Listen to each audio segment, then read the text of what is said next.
Hey everybody, I'm Zach. And I'm Jesse. You're watching Tesla Time News. Episode 395. On Now You Know.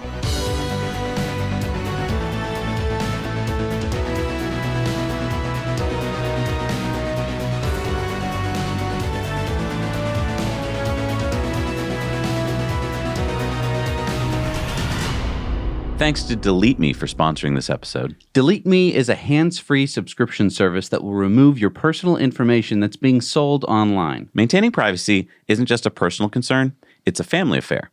So Delete Me is excited to announce an exciting expansion of their core service, the ability to easily extend protection and peace of mind to anyone you wish to include in your Delete Me account. This new feature ensures that everyone can navigate the digital world with confidence. It creates family account management so you can easily add family members to your Delete Me account, creating a unified hub for family privacy protection. You can assign a unique data sheet to each family member tailored to their specific online footprint. And the data sheets can be set to private, making them inaccessible to the account owner. This feature respects individual privacy within the family, allowing for autonomous control over personal information. Every family member's digital presence is protected, significantly reducing the risk of unwanted exposure, stalking, spam, or scams. With easy-to-use controls, account owners can manage privacy settings for the whole family under one roof, offering unparalleled peace of mind knowing your loved ones are protected. Sign up for Delete Me via the link in our description and use our code NYK20 to get 20% off. So maybe you can start getting protected like me now. All right, I thought we should start off the show with some good news. Tesla just produced their 6 millionth vehicle. Tesla posted on X, produced our 6 millionth car. Thank you to our owners and teams around the world for your support and hard work. It truly matters. So 6 million EVs. I wonder what that growth chart looks like. Well, thanks to Main Street data, we get to see a great chart of just that. Okay, so Q4 2011 to Q4 2023. Wow, just look at that growth. And we're just getting started, baby. So congrats to the Tesla team. You guys do rock. And then Elon posted last week, all U.S. cars that are capable of full self-driving will be enabled for a 1-month trial this week. And he sent this internal email to employees. Going forward, it is mandatory in North America to install and activate FSD version 12.3.1 and take customers on a short test ride before handing over the car. Almost no one actually realizes how well supervised FSD actually works. I know this will slow down the delivery process, but it is nonetheless a hard requirement. So this shows that FSD 12.3.1 is coming pre-installed on new Teslas. Yeah. Remember that FSD can be purchased outright, or you can subscribe for $199 a month. For vehicles with enhanced autopilot, it's only $99 a month. And I just heard from my friend who has a Model 3, he just got a free trial starting today. But it's funny that Elon didn't refer to full self-driving as full self-driving beta. Well, that's because it now appears that they're no longer calling it that. According to Sawyer Merritt, FSD beta version 12.3.3 is now rolling out in the US. The pace of progress is fire. And as you can see, they're now calling it FSD supervised. There's also been a lot of questions regarding hardware 3 versus hardware 4. Elon posted, hardware 4 will ultimately be better, but all training is for hardware 3, with hardware 4 running in emulation mode. Okay, but going back to a 30-day free trial of full self-driving this week, I mean, this is brilliant. Yeah, I mean, Tesla will get some great data on take rates, and a whole bunch of people, like your friend, millions will get to revisit FSD because, let's be honest, I think for a lot of people, they either have A, never experienced it, or B, experienced it prior to version 12 when it was a completely different beast. That a lot. I mean, FSD beta prior to version 12 to me is like a rear projection TV in the 1990s versus HD TV today. And I mean, if you have other examples that are better than that one, please comment down below. We have a Patreon poll coming up later asking people if they liked version 12. So we'll have to see what our patrons think. But Sawyer Merritt went on to say, message from someone who just tried FSD's beta for the first time. He used the free trial. I have no words. Holy jumped fully in, let it drive home to someone else's home, 25 minutes, 2 freeways, no intervention whatsoever other than choosing the parking spot. Truly a mind-blowing experience. And Elon said it's like magic. And I think this post from Holmar's catalog is something the financial analysts have not thought of about at all. He said 6 million cars minus 400,000 with full self-driving equals 5.6 million without full self-driving. 5.6 million times $12,000 equals 67 billion TAM. I definitely want to discuss this on our Now You Know Patreon Investor Club bonus stories this week.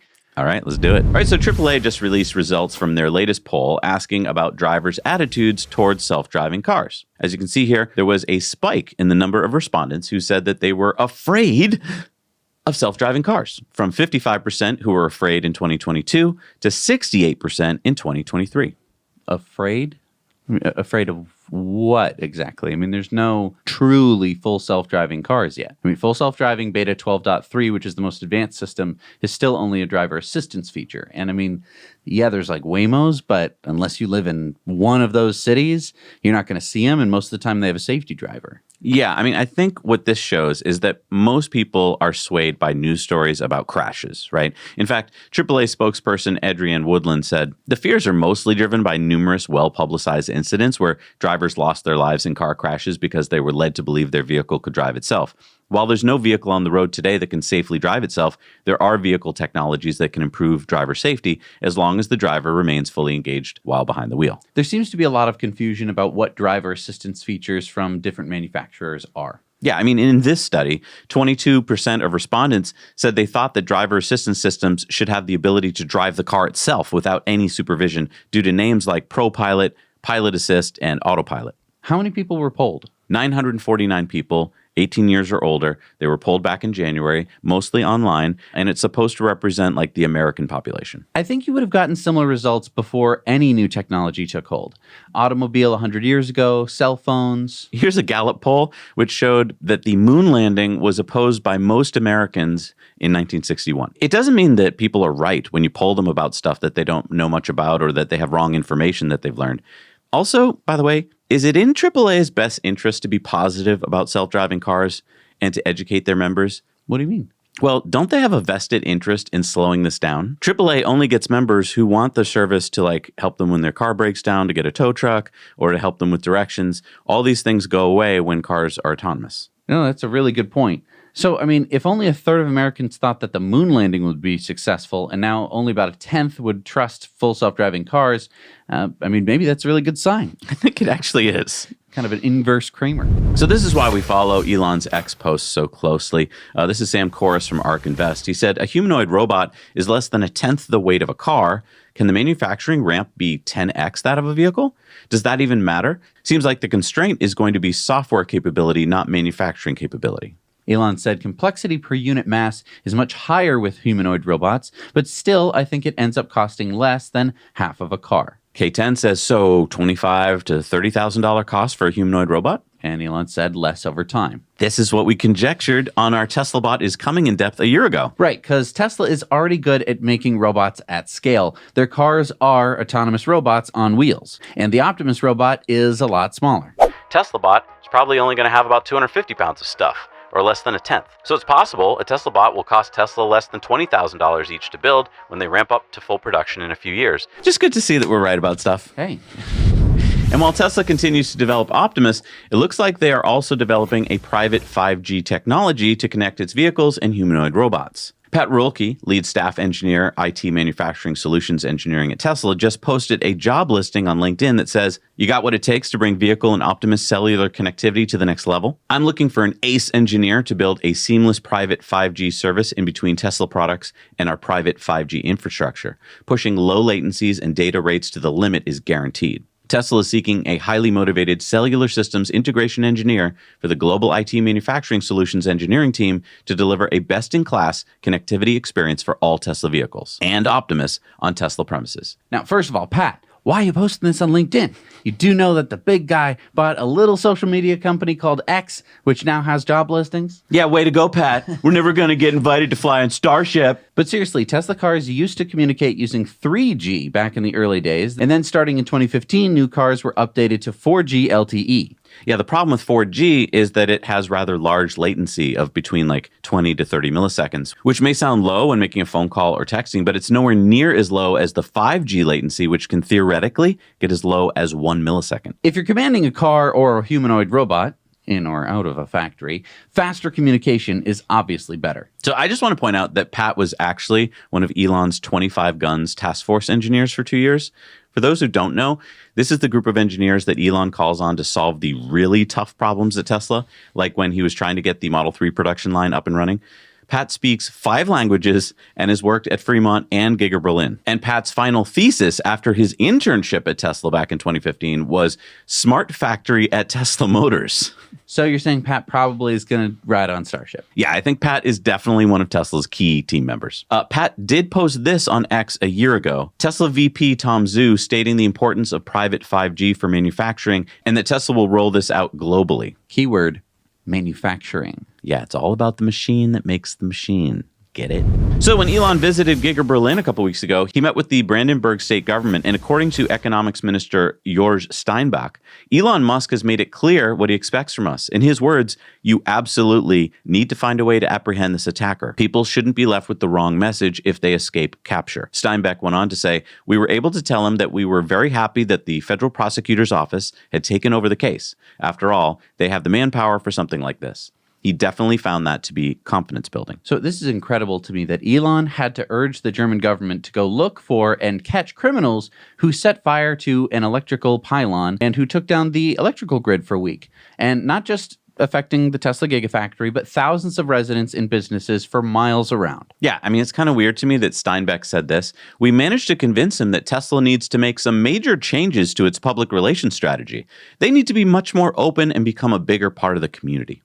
I'm sorry, didn't Tesla hold like a big party when they opened the factory? Yeah, wasn't it called like GigaFest Berlin? Yeah, wasn't Elon wearing like lederhosen? I don't know. Yeah, didn't they have like music and food and Tesla test rides and kids rides and everyone was invited? Yeah, I mean, Tesla opened a train station at the factory and made it free for everyone to take the train.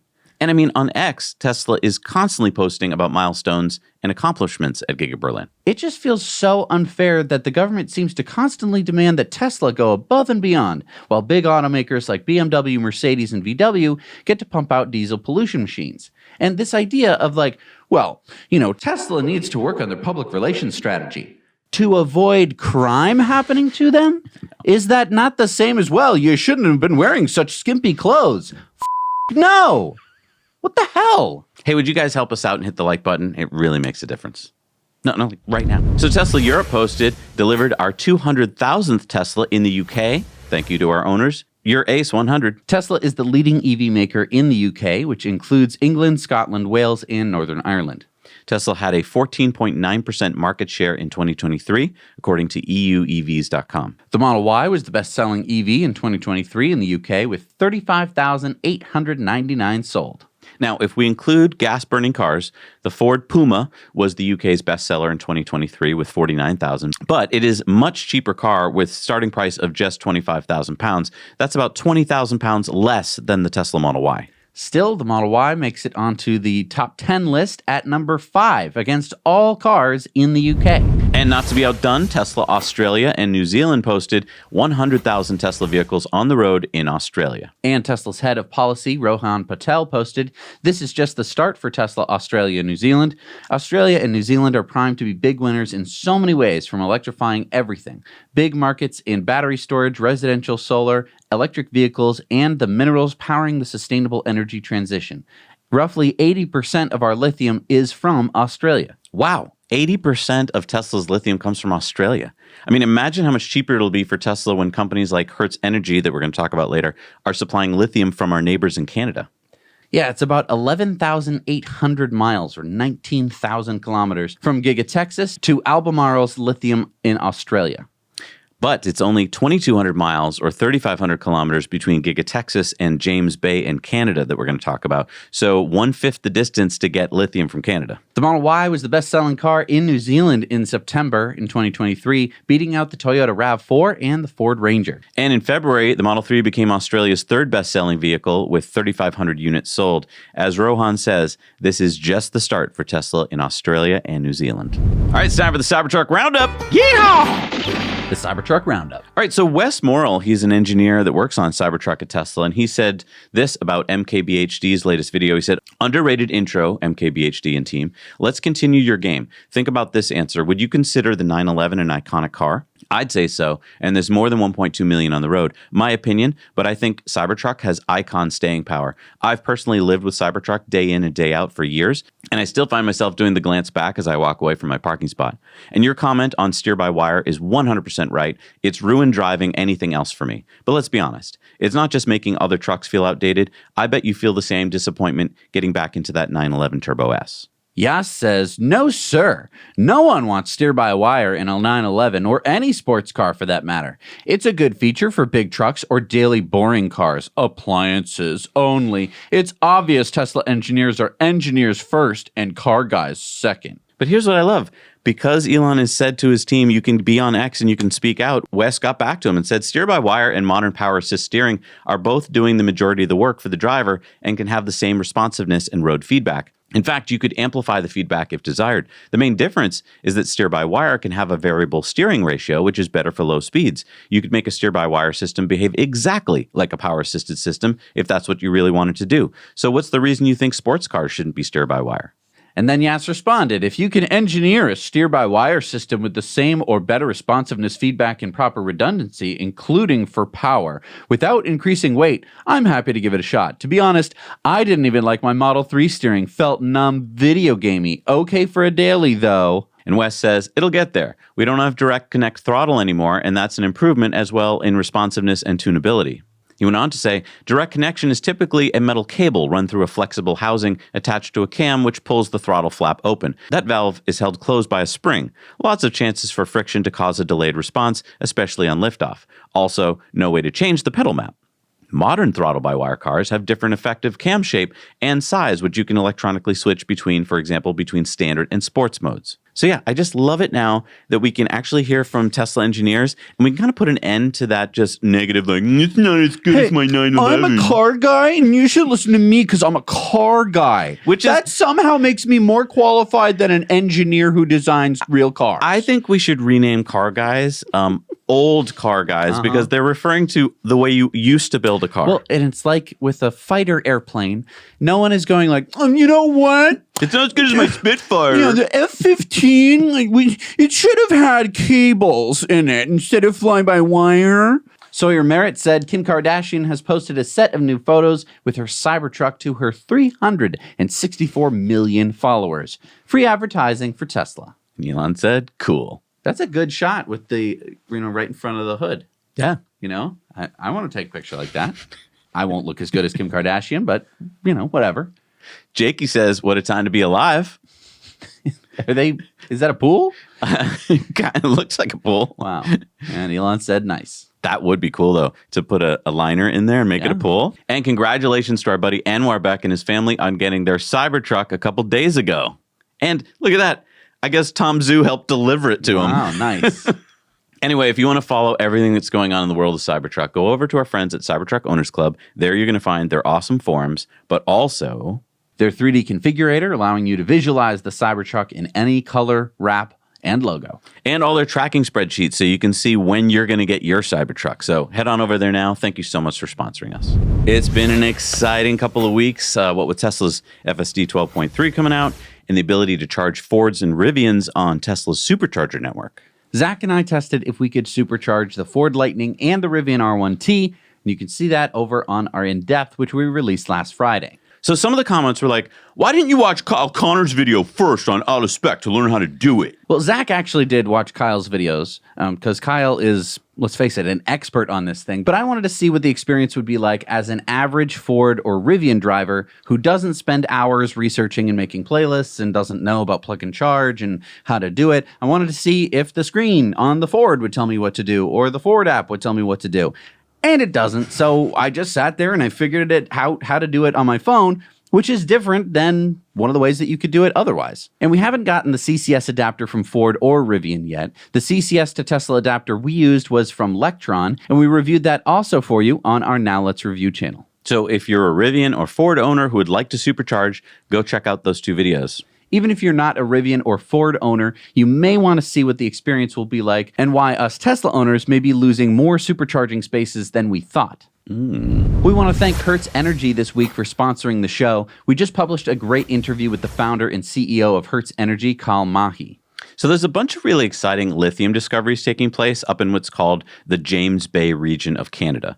And Hertz Energy is one of the companies that's making plans to extract lithium there. So since you're watching the show, then you probably know why.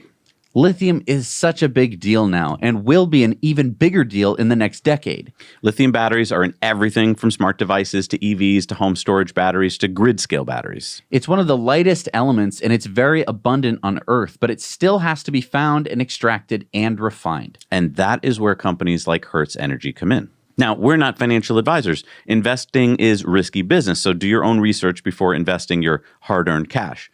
Hertz Lithium reminds me of another early stage company. A number of years ago, when we started out on our crazy YouTube journey, one of our friends in the EV space told me about this company called Nouveau Monde Graphite Mine up in Canada. Now, the company was just starting the process of exploring for graphite, and I was like, graphite?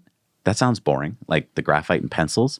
And then we learned that EV batteries are full of graphite in the anode, and after some research, I invested in what was a very low price stock. I think it was like 20 or 25 cents a share when I invested. Fast forward a few years, and they got listed on the New York Stock Exchange and... Wait, you bought before Nouveau Monde Graphite joined the New York Stock Exchange? Right. Back in 2016, I had already 10x'd my investment. And that's why we want to share this interview with Hertz Energy. It could be a good fit for your stock portfolio if you're looking for an early exploration lithium mining company.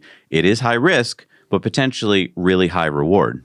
Not only are Hertz's James Bay properties located in Canada, which is awesome in terms of making their lithium eligible for the full $7,500 federal EV tax credit, but also the Canadian government is really positive now towards mining these minerals because they're helping the world's transition to a sustainable energy and transportation future.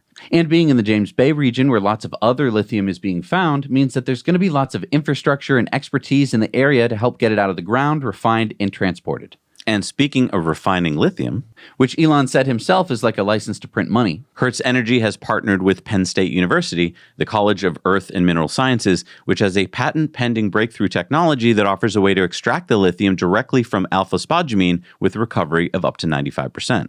This new process eliminates the calcination process, significantly reducing cost, chemical consumption, and greenhouse gas emissions. Hertz has acquired the exclusive worldwide licensing rights to utilize this technology. If you're an investor, you owe it to yourself to go check out our interview with Cal over on the Disruptive Investing channel today and educate yourself. Keep in mind, we're not this guy. Is a screaming buy right here, and we bought some more today. We believe in thoughtful, relaxed discussions where you can get to hear directly from the founders and CEOs, so you get to make up your own mind about whether a company is the right fit for your portfolio. Yeah, because Hertz Energy is valued at like $6.8 million today. Imagine what it could be valued if their hard work pays off. One of the riskiest parts of mining has always been that the thing you're mining for can take years to get out of the ground, and if that mineral becomes worth less, then you just wasted a lot of time and money. But if you have some knowledge that other investors don't know about... Shh, you didn't hear this from me, but I think that little mineral called lithium could be extremely valuable. There's so much more information about Hertz Energy. You'll need to watch the full interview to find out more. So put that video next on your playlist, and hopefully you'll be thanking us down the road. I am just so confused about this news that keeps coming out about Ford's F-150 Lightning production. Mm-hmm. So you remember that Ford slashed Lightning production late last year, and then this February they paused shipments of Lightnings and instead prioritized the gas F-150s. Well, I mean, no surprise there. Ford seemed to be losing money on every single Lightning that they sold. So I guess I shouldn't be surprised then that Ford confirmed last week that they're cutting their Lightning production workforce by 2/3. They'll either reassign or allow workers at their Rouge Electric Vehicle Center to take a $50,000 retirement package. That will leave just 700 workers on site, down from 2,100. Todd Dunn, the president of UAW Local 862 in Louisville, Kentucky, says that battery tech is the main holdup in why purchasing power has slowed. He said, their intentions were to build 180,000 plus units. Right now, we're looking at 55,000 units they're going to build. There are some things out there that's causing this. Distance on battery charges, new technology that's being brought about overseas, that technology being implemented over there already in certain design models. Even though I don't agree with him, I think Ford CFO John Lawler's statement at Ford's investor conference last week summed it up very well for how Ford sees things unfolding. He says, we definitely need to work to match capacity with demand. Demand is much slower than the industry expected when it comes to EVs. I mean, yeah. Demand is not where Ford hoped it would be for a truck that basically costs $75,000 and doesn't have the stats to match the Cybertruck. Lightning sales were doing okay until the Cybertruck came out. And yes, both trucks have similar price points right now, but as Tesla ramps Cybertruck production, I believe that price will come down, just as Tesla's entire lineup prices have come down. Now, Ford could have also slowly brought the Lightning prices down if they had continued to scale production, but this is going to hurt them badly. In fact, this may be a fatal wound. I think their leadership really botched this badly, and I think it's only a matter of time until Cybertruck crushes Ford's F-150 dynasty. But what do you think? Let us know down in the comments. Maybe I'm a fool. Speaking of batteries, Tesla's Lathrop, California Megapack factory has a record number of batteries on site. 446 to be exact were spotted. That's about $700 million worth of the grid-scale batteries. That's a 31% increase from the previous record. And keep in mind that Tesla Energy's generation and storage business segment nearly quadrupled their profits in 2023. Yeah, check out this annual chart from MainStreetData.com. By the way, the free stuff on MainStreetData.com is good, but the premium content is amazing. Use our link down below to get 10% off the premium. Yeah, so check out this chart of Tesla's energy storage deployment. Wow, that's a lot. Now, how much does Tesla sell Megapacks for again? So the 4-hour duration version costs $1.2 million, not including installation. And get this, Tesla estimates that the annual maintenance cost per Megapack is $8,830. That's about 0.7% maintenance cost. Okay. I did a little math. The average gas-powered peaker plant has an annual maintenance cost of about 1.67% per kilowatt. The Tesla Megapack has an annual maintenance cost of just 0.44% per kilowatt. That's 1/4 the annual maintenance cost. I mean, no wonder utilities are loving Megapacks so much. Again, while so many investors are looking solely at the vehicle production and sales numbers, what's Q1 sales going to be? They're missing another whole segment of what Tesla does. Yeah, the revenue for Tesla's energy segment alone in 2023 was $6 billion. Yeah, look at another awesome chart here from Main Street Data. This is Tesla's revenue by segment for the past 5 years. Dark blue is obviously autos, light blue is service, and pink is energy. The scale on the right is 100 billion. So Tesla had revenue of over 80 billion with its auto segment in 2023. So that's why the pink energy segment might look so insignificant. But again, look how fast it's growing. And we're going to take an even deeper dive on this on Investor Club bonus stories this week. All right, let's talk about the Tesla ramp. Making so many cars, so many Cybertrucks. No, that's a picture of a ramp, Zach. You know, that's a picture of a ramp that Joe Tegmeyer got for us. Why we talk? I thought we were talking about the ramp of the Cybertruck. Well, this is a ramp, and I want to talk about it a little bit. So this is at Giga Texas. Right. And as you can see, it's just a ramp. It's a ramp, but it's kind of pointing down. Wait, isn't this just a ramp that you drive trucks up to get into the factory and they just haven't mounted it to No, that's mounted to the ground. And basically what it would do is it would take a tractor trailer and it would tilt it back just a little bit. And then can you see that conveyor belt?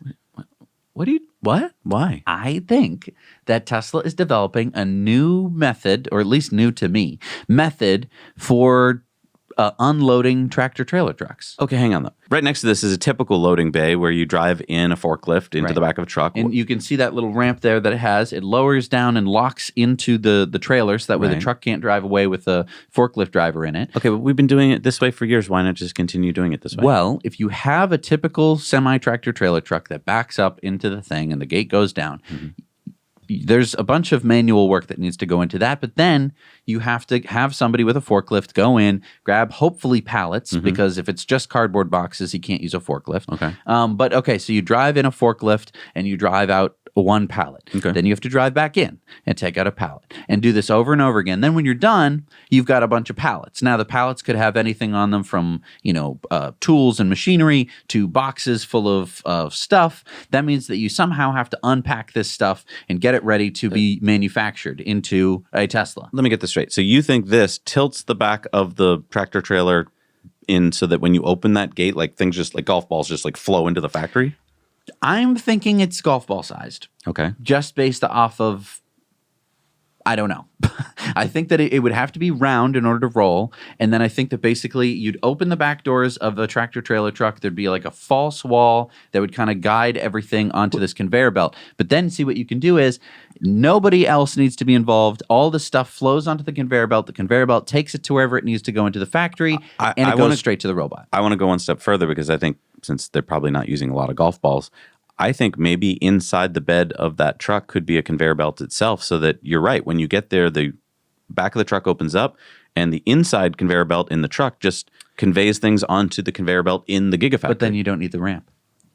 What's the ramp for? Oh, I see, because your system is using gravity. I don't know. So please comment below. Yeah, someone must know. Yeah, and I mean, you can see it here next to a couple of other tractor trailers. It's the exact right size. I mean, this does seem like a little side project that if they can get working could make things more efficient. And if you can make things more efficient even by like 10%, that's a huge thing when, look at, I mean, this whole side of the factory is made up of trucks. And every single trailer that you see is going to be anywhere from 5 minutes to an hour's worth of man hours Right. just unloading the dang tractor trailer. Not to mention all the traffic inside the factory with, pallets being driven around. And why do you need so many bays? Because it's got to sit there for a while as you unpack things and load stuff back up. If the tractor trailer could be backed up and unloaded in, say, 5 minutes, then you drive that one away, you pull in a new one. This actually got me playing Factorio last night again. And I had that typical problem where, you fill a box and then you have to go over and empty the box. And then you're like, why am I doing that? I'll just have a conveyor belt do it. Conveyor belt and robots do it. I think please comment down below if you know what Factorio is. Hey, and if you want to share a clip you've seen on the show, but you don't want to share the entire 1 hour episode, go to Now You Know Clips channel or go to X, where we share a lot of these clips there for you. All right, next up is Ellie in Space with our SpaceX update.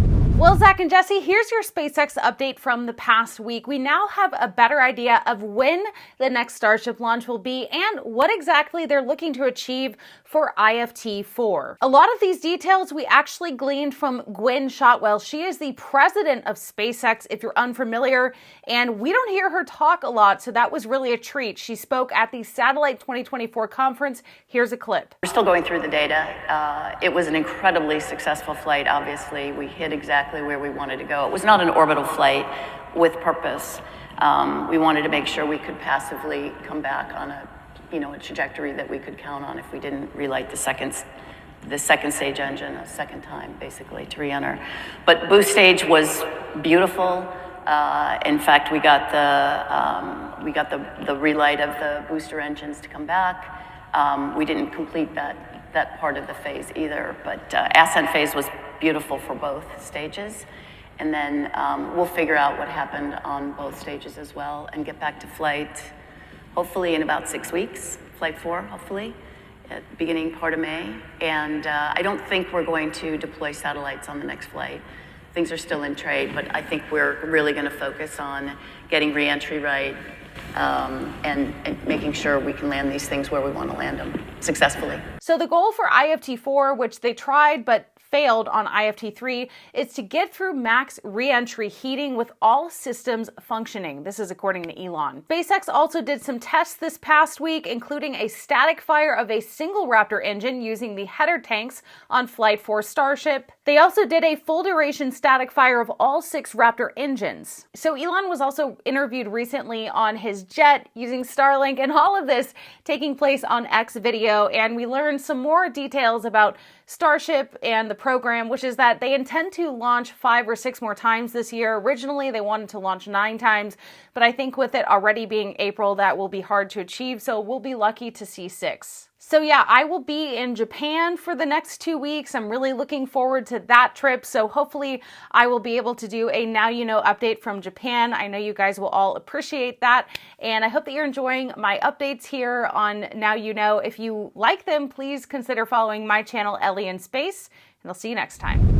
Ellie's going to Japan? That's awesome. Okay, so it sounds like a May launch of Starship. And only 6 more flights of Starship this year instead of 9. Oh, wow. 6. If we have 6 Starship launches, that's going to be awesome. So May the 4th. It's going to be May the 4th. I hope you're right. I hope you're right. It was on Pi Day last time. Exactly. And NASA JPL tweeted out, how does a spacecraft survive a wild rocket ride in harsh space conditions? By passing a series of tests here on Earth first. Elon said this is an especially important mission. Some chance it may find signs of life in Europa, a moon of Jupiter. That's going to be an exciting mission. And Elon said Starlink now in Argentina. He also posted SpaceX aiming for 3 launches today, 1 Eutelsat, which just reached orbit, and 2 Starlink missions. Wow. And he said liftoff of Falcon 9, marking 260 reflights of Falcon boosters since our first one 7 years ago today. Could you imagine if they had to make 260 rockets? And 60 more rockets? And S.C. Robinson Jr. posted, when you look out the window of SpaceX Crew Dragon capsule and see the International Space Station, So yeah, that's looking down on the space station. All right, it's time for Into the Future, sponsored by our friends at Henson Shaving. This is my absolutely favorite razor. You can get yours over at hensonshaving.com.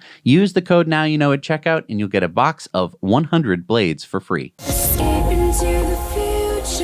So if you're not into digging, you may not follow this, but the 2024 Not a Boring competition is now underway. The Boring Company said the 2024 Not a Boring competition has begun. The 130 students, which are 8 teams in 5 countries, are competing on max tunneling speed and innovation. Beat the snail. And if you're new to the Boring Company, then you might be wondering, what does beat the snail mean? It refers to the Boring Company's mascot, Gary, from SpongeBob SquarePants. Yeah, snails move at 0.03 miles per hour. Boring Company's latest iteration of their electric tunnel boring machine, Proofrock 3, is designed to move at 1 mile per week. So what is that in miles per hour? That is 0.14 miles an hour. Oh, wow. So the Boring Company has beat Gary for sure. Okay, but what is this Not a Boring competition? Okay, so last year's competition in the 2023 Not a Boring competition finals, they had 5 teams advance to the finals. These are the teams. Who won? TUM Boring with a 11.8 meter tunnel. Nice. This year's competition, again, is to see who can tunnel the fastest, and in the main event, participants will compete in 3 categories ranked by importance. So fastest completion of the tunnel, innovative design, and more accurate tunnel. Oh, and in this year's tunnel boring competition, there's also been added 3 mini competitions. There's a digging project, which will create an innovative digging system for a tunnel boring machine. The tunnel lining project, create an innovative tunnel reinforcement system for a tunnel boring machine. And navigation project, innovate a tunnel boring machine's autonomous guidance and navigation system, which cannot use GPS to localize. So registration is now open for the 2025 Not a Boring competition. It'll take place at their Bastrop, Texas headquarters for 8 days in the spring of 2025. And there are so many open positions at the Boring Company. So if you are into this kind of engineering, you should think about applying. And good luck to all the teams competing this year. Now, I think for most of the world who know little to nothing about Elon's Boring Company, this just seems like some kind of joke. But snails and funny company names aside, what the Boring Company is attempting to do is a game changer for human society. Tunnels made by electric boring machines are way faster to make, which means cheaper construction projects. And if they are successful, can you imagine a world where we pedestrians can take back the surface of our world and relegate transportation to underground? No more traffic. We get safe, clean walking throughout our towns and cities. By the way, if you're one of those boring teams competing, please share your pictures, videos, and stories with us. And the Boring Company said the 2024 Not a Boring competition is heating up 24 hours till the race begins. So yeah, all this week they'll be hopefully posting about what's going on. That's awesome. And I think it's the Swiss team with their CU Hyperloop. They have powered up their TBM, so they're already going. All right, it's time for Going Green. So you want to go out cruising on the lake or ocean this summer, but you don't want stinky diesel fumes? Ew, gross. Well, if you got some extra money in your checking account, then I might just have the thing for you. The Halavai 2050. Halavai? I mean, is this company from Finland? And do I have to wait till 2050 to ride it? It's actually a US-based startup that's been in stealth mode for the past 3 years, which is probably why you haven't heard of it. Halavai is partnered with Hypercraft, Mercury Marine, and Navico Group, and it's going to start production of the Model 2050 at its new White Bluff, Tennessee facility this year, with 35 initial builds slated for production. So I don't know why they called it the 2050. Okay, so how much are we talking? Wow. How much? How much? Well, I'll give you the specs, and then you guess the price. How about that? Okay. So it's 24 feet long, all electric with a fiberglass infused hull. You can get either the 60 or the 120 kilowatt hour marine grade battery, and it has room for 10 passengers. The drivetrain is a Mercury Alpha 1 Gen 2 with 300 horsepower, and it can cruise at 25 miles an hour with a top speed of 35 plus miles an hour with 50 nautical miles of range on the 60 kilowatt hour battery pack. I'm assuming double that for the other battery pack. It has 6.6 kilowatts of onboard charging. It has 12-inch nav screen, high-powered surround system, keyless startup, 100% cork flooring, and a 26-inch swim deck in the rear. Okay, so guess the starting price. Okay, only 50 miles of range for the smaller battery pack. So it is a pontoon boat. So pontoon boats are usually like 35,000. So I'll guess like 50,000. I mean, it's not really a pontoon boat. Okay, it's 185,000. Ooh.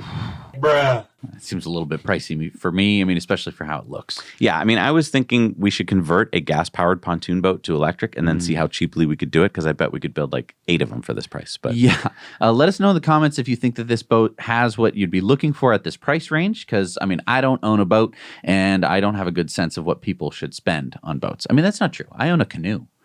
That's true. I used to own a rowboat. So We're boating people. We're yachters. Yes, we both know how to sail. Yeah, and don't forget that electric boats have way lower maintenance costs. So, I mean, you get that. You'll get all the money back. Just think about it that way. Honey, we'll get all the money back, not paying for maintenance. All right, it's time for Sunspots.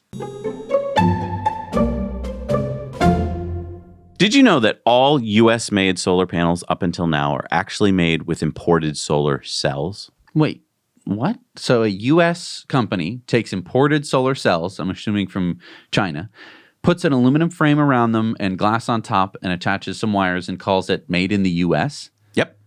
But now, Helene, which makes solar panels in Minnesota, will be incorporating Suneva's Georgia-based monocrystalline silicon solar cells into its panels. So those panels should be hitting the market by the middle of this year, thanks to a new 3-year, $400 million deal that was just signed.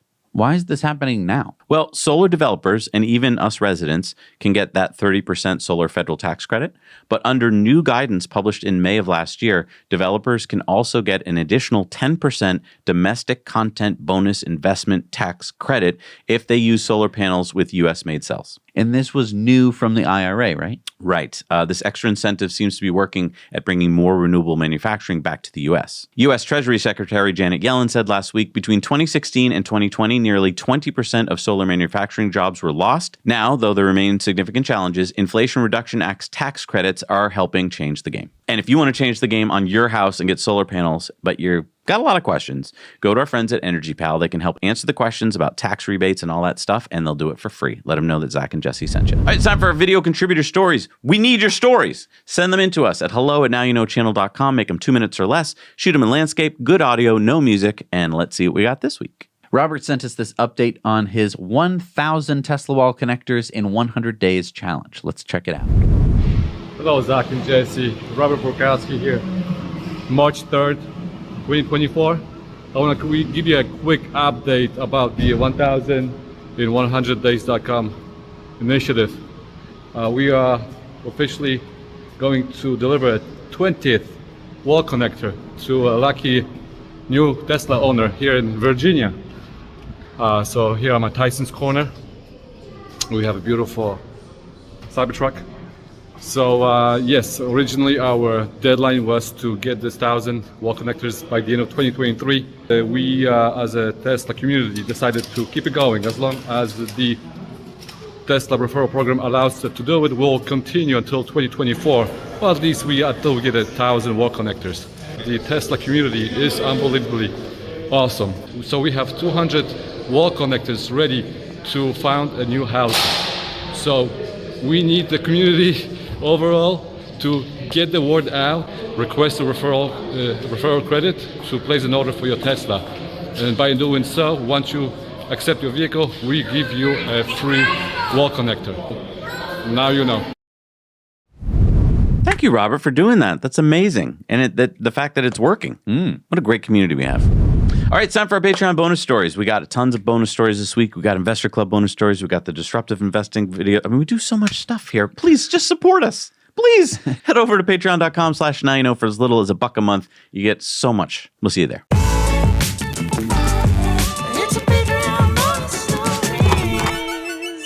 All right, we're back from our Patreon bonus stories. We got a 2-part poll this week. Part 1. Have you experienced Tesla's full self-driving, supervised, version 12.3?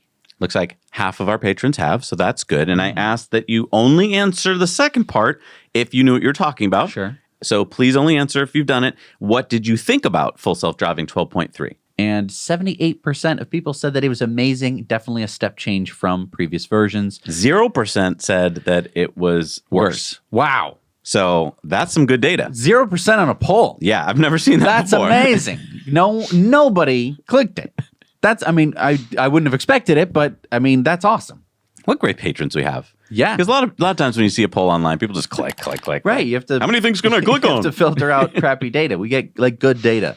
That's awesome. Yeah, and it's great for Tesla because it shows that 78% of the people think it's awesome. Yeah. All right, time for Elon's X's of the week. And Brian said, this morning I used FSD 12.3 in my Tesla Model S for the first time. Elon said, it's baby AGI. Elon said, found this in my fortune cookie tonight. Take a vacation. You will have unexpected gains. I wonder if that's about full self-driving. Zuby said, these days I judge intelligence partly by how resistant people are to psyops. There are smart people who fall for every single one, so I struggle to consider them intelligent. Elon said it's a function of the strength of one's internal firewall rather than intelligence. Tim Urban says it'll soon become ubiquitous among upper-class families to restrict kids under 16 from using social media. Hopefully the trend spreads to all families before too long. 100 times easier to enforce the rule when all parents are doing it. Elon said, yeah. Elon said the fundamental error of socialism, which smart people still fall for, is shifting capital allocation from highly effective entrepreneurs to astonishingly ineffective government. This dramatically reduces total goods and services output, which determines our standard of living. Elon said Tesla's self-driving AI will be vastly better than human. It only gets better from here. He went on to say the right way to grade any technology is not comparing it to competitors, too easy, but comparing it to the limits of physics. That is, for example, how we grade Starlink latency, which shows that there is still a lot of room for improvement. Same for dollars per ton to Mars. Rob Henderson said each additional negative word in a headline equals 2.3% increase in click-through rate. Most frequent negative words in headlines are wrong, bad, awful, hate, war, worse, sick, fight, scary, hell. That should be our title this week. Oh, awesome. You're going to click on that. Elon says, it's just what resonates with our limbic system. Evolutionarily, news about danger was far more important than good news, as the former could result in your death. Those who did not respond to danger did not procreate. Only the paranoid survived. In modern times, the danger is far away and rarely actually affects us, but our vestigial limbic resonance with scary news remains. Later this week, Grok will be enabled for all premium subscribers, not just Premium Plus. Ooh. Grok has normal mode and fun mode. Tonight, we decided to add an unhinged fun mode. It is next level. I have not found that yet. And then he said, going forward, all X accounts with over 2,500 verified subscriber followers will get premium features for free, and accounts with over 5,000 will get Premium Plus for free. Huh. Oh, well, that's us. Thank you, Elon. Nice. Paolo says the number of Northern Europeans with IQs greater than 140 should be 4 per 1,000, while 23 per 1,000 Ashkenazim should exceed the same threshold, a 6-fold difference. Elon said, smart for humans at least. We will all be dumber than a house cat compared to AI, if that's any consolation. With assortative mating and cesarean sections allowing a larger head size, there have been a massive rise in exceptionally smart people in the last half century or so. Adrian says 2024 is wild. Elon said, gonna get crazier. Aviation says Super Puma AS-33-2M1 helicopter flares. Elon said, ineffective against vision-guided missiles, which is easy these days. Elon says, nothing more precious than old friends. Matthew Donegan Ryan says, example number 2 of why Tesla needs to heavily advertise their prices. Literally no one that I know in real life, sorry Tesla nerds, believes you can buy a new Model Y in the 30,000s before rebates. Elon says, we are. Well, you're not to Kim the level Kardashian that doesn't count. Elon says there are 2 modern examples, Germany and Korea, where people were in essentially the same starting position, but the country got split along an arbitrary line. One side went full government, communism. The other side went about half government. A few decades later, the standard of living in the fully government side was roughly 5 times lower. This gap widened further with time. A good test of which system is better is who needs to build a wall to keep the people in. That's the bad one. He went on to say a lot of people think of government and corporations as different, but the government is simply the worst form of a corporation in the limit, in that it cannot go bankrupt without bankrupting the people and has a monopoly on violence. Financial operating systems matter. Ian Miles Chung says, I bet you didn't know this, but Elon Musk, Peter Thiel, Max Levchin, and David Sachs produced Thank You for Smoking, a movie about regulatory capture. Elon's been at war with the establishment for a long time. Elon says the story of how this got made is interesting. He went on to say, if anything, the reality of lobbying is actually worse than the parody in the movie. The staggering scale of government waste is beyond comprehension. He went on to say, many movies exist about a lone inventor in a garage having a eureka moment, but almost none about manufacturing, so it's underappreciated by the public.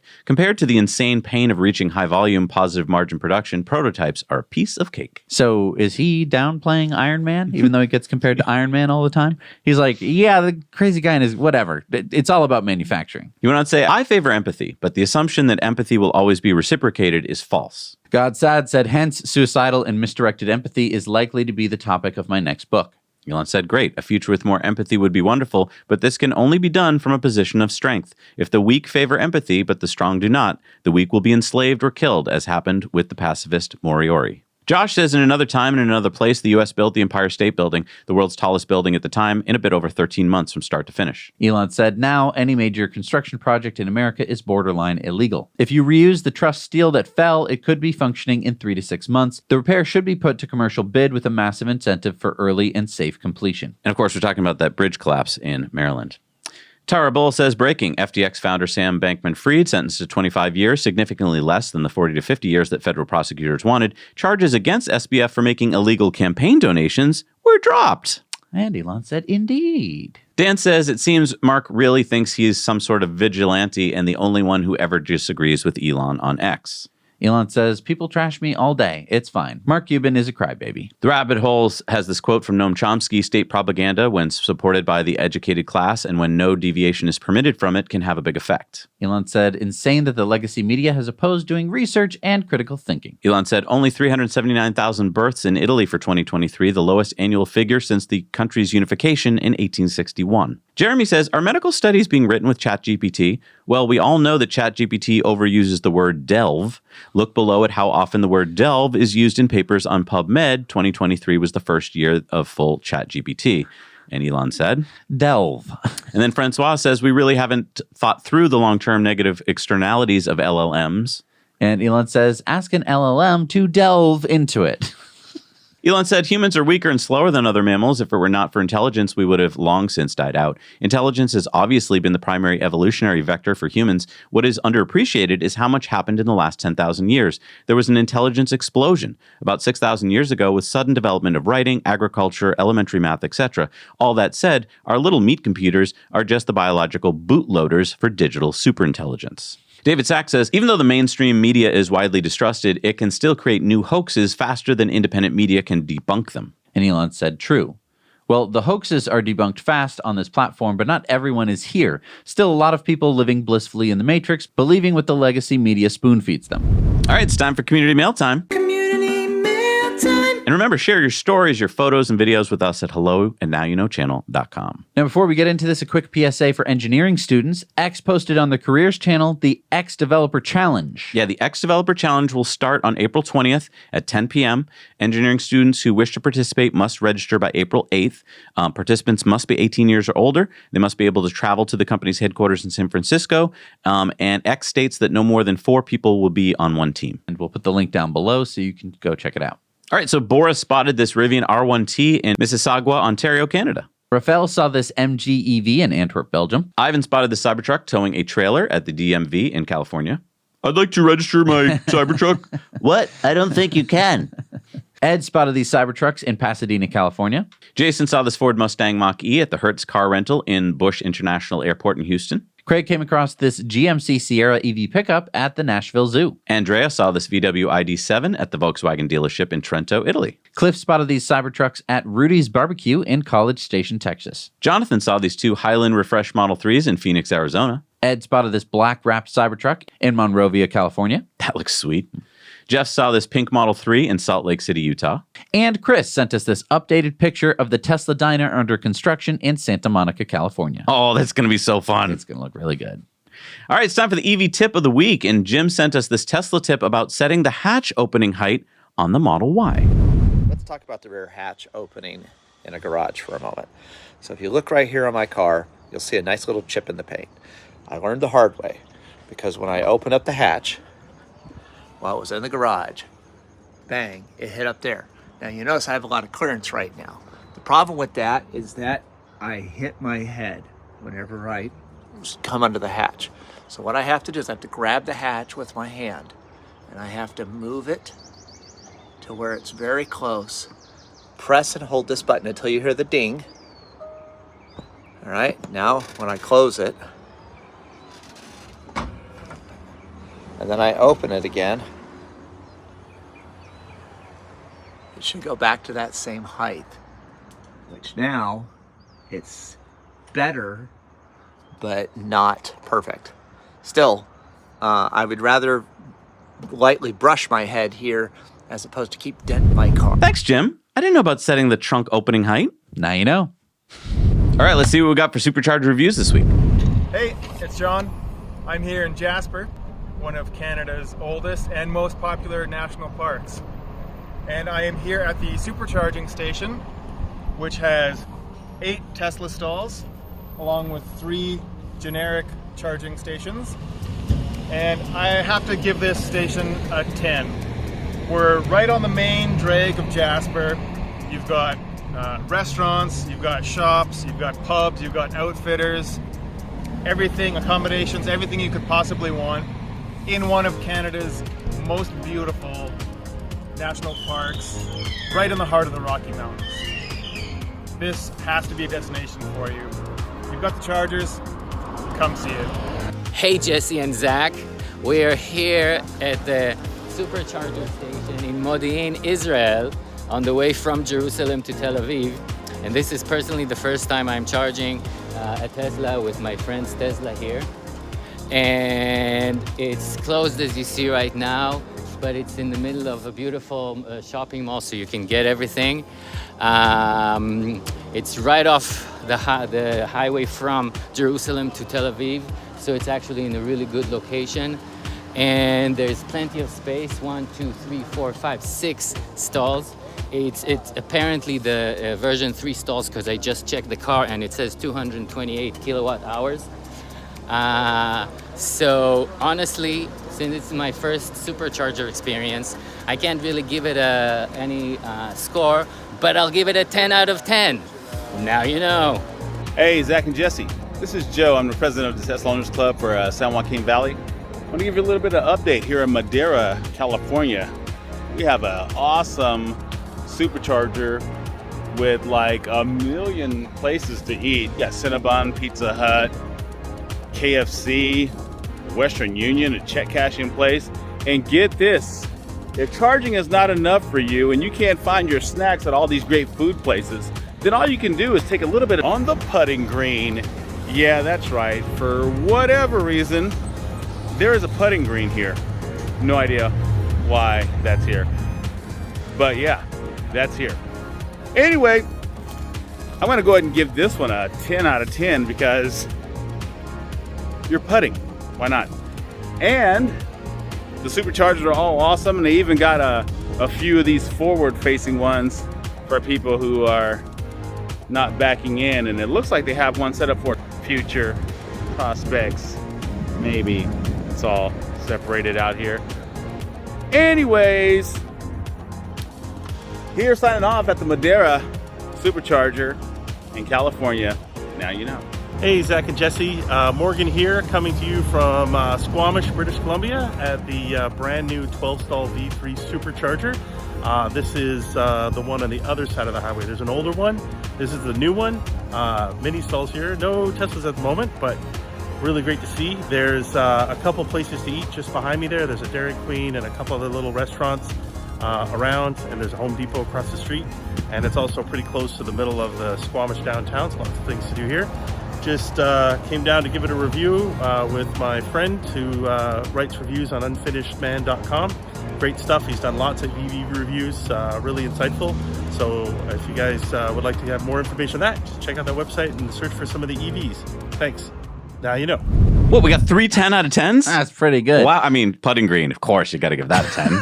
And I mean, if it's your first time supercharging, I totally get it. Totally 10 out get of 10. it. Yeah. But I mean, normally, let's back down a little bit on those numbers there. You know, a little. Well, I mean, if it has something out of the ordinary, you can give it more points. I know, but I can't believe I'm hearing this from you. Normally, you're the one who's like, "Oh, putting green, okay, add half a point." If it had listen, hey, if it had a driving range, then we're talking maybe a 9.5. No, that's awesome. Everybody, look, I'm just so pumped that we're part of this community where people do this and rate them. And we have it on a map on our website. So go check that out. Go put your own reviews up there and give us your own numbers. All right, let's see what we got for new Superchargers this week. And buckle up because there's a lot. We have number 128 in Norway is the 12-stall in Nordfjordeid, Norway. We got the 6-stall in Jinhua, China. The 3-stall in Yangzhou, China. We have the 6-stall in Orange, New South Wales. The 3-stall in Taizhou in China. We have number 1998 in China, the 2-stall low speed in Chengdu, China. The 8-stall in Hurinai, Spain. The 16-stall in Hesperia, Main Street, California. The 4-stall in Tokyo, Japan. We got the 8-stall in Barsbudel, Germany. Number 68 in Spain is the 8-stall in Madrid. We got number 83 in Italy, the 12-stall in Fidenza, Italy. The 12-stall in San Mateo, California. Number 182 in France, the 12-stall in Varneville-Bretteville, France. Number 47 in the Netherlands is the 20-stall in Nootdorp, Netherlands. Oh, that's a fun word to say, Nootdorp. The 10-stall in Limburg, Globus, Germany. The 6-stall in Solihull, UK. We have the 4-stall in Yokohama, Japan. The 12-stall in Provincetown, Massachusetts. Number 70 in New Jersey is the 8-stall in Mahwah, New Jersey. The 4-stall in Mildura, Victoria, Australia. Number 81 in Pennsylvania is the 8-stall in Mount Pocono, Pennsylvania. The 10-stall in Annesley, UK. Number 14 in Kentucky is the 8-stall in Fort Mitchell. The 8-stall in Post, Texas. The 12-stall in Schwarzheide, Germany. The 11-stall in Hamburg, Germany. Number 89 in Australia, the 4-stall in Kojonup, Western Australia. The 6-stall in Miramichi, New Brunswick. Number 203 in Germany is the 12-stall in Lindau, Germany.